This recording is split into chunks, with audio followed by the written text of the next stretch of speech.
we had our first online worship service last Sunday, but it wasn't live and it wasn't continuous. It was kind of a piecemeal collection of worship sessions and one of Tom's sermons that we recorded separately and then put up on the church's Facebook page. Uh-huh. But people seem to like it and respond to it. This Sunday, we're going to do a similar thing and put a pre-recorded worship service up that we're going to record tomorrow afternoon with Tom if he's able to get back down here. So we have a place in the church that we're going to do a whole service and then post it to Facebook with a scheduled launch time of 10 o'clock tomorrow morning. We're publicizing that by email and on Facebook. So we're figuring it out as we go, Stan. Yeah, you and everybody else. This is everybody's been thinking about, we need to have an internet presence, and now you're forced to. So that's exactly right. And I guess it was 2 Sundays ago, which seems like 3 years ago, we had a discussion amongst leaders and other interested people on the Generation Z, reaching Generation Z. But that was one of the primary takeaways from that book, is that you have to connect with Gen Zs and millennials through through social media and the internet, and interact with them that way. So that was a strong takeaway from that. But like you said, we're being forced right into the middle of that. But it's good. It'll be interesting. We're also experimenting with using Zoom for small group meetings. The small group that Patsy and I lead tried that this last Tuesday night, and it was okay. And you're a Zoom pro, so I'm going to pick your brain on how to be effective with Zoom in groups. But it was fine. There were 2 couples that showed up, and neither of them are able or willing to get out into the public at all, really, too much. So that was good to connect with them. We had 2 other people that technically didn't have the resources to do it, and so we're working on how to get them something so they can engage. But I think it has potential. It's not the same, but it's a good something, and a good something is a lot better than nothing. So yeah, I think one of the big things, if you're going to be doing Zoom or using this type of social media, is that you have to think outside of the box of what you normally think of ministry-wise. And so, you can't do a really long, protracted Bible study. And so really what you're trying to do is give something short, simple, spiritually wise. But more, I think the focus is how are we maintaining community through this? How are we building relationships? So relationship, oftentimes in small groups, even though relationship is prominent there, oftentimes in small group, information seems to be the bigger focus. We're getting more information now. And I think this has to be weighed much more towards, we're just trying to build a relationship and keep in touch with one another. And so, yeah, I think, and I don't know what you guys do for small group, but it'd be great to, at this time, if you don't do it, to shift over to sermon-based discussion.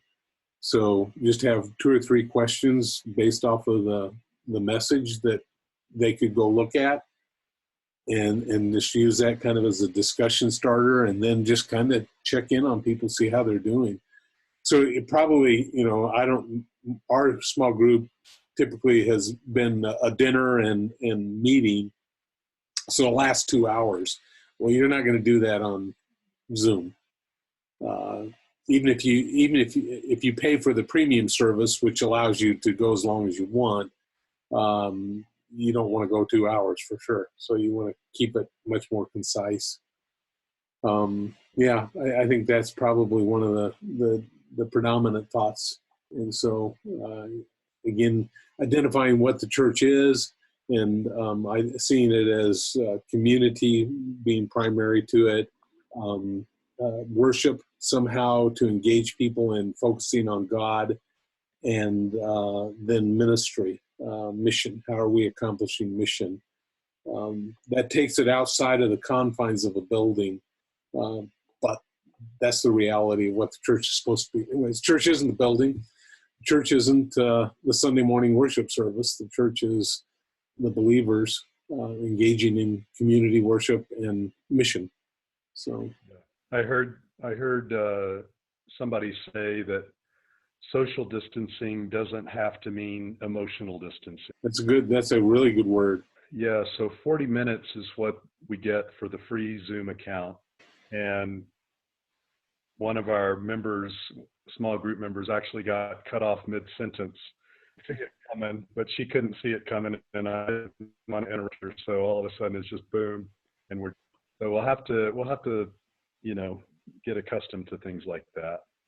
Time frame we're on, but 40 minutes, maybe that's if we're getting down to the nitty gritty, then maybe that's okay. Or I guess we could just start up another Zoom session and have anybody that wants to keep going, If you weren't using it simultaneously, the paid service isn't all that expensive.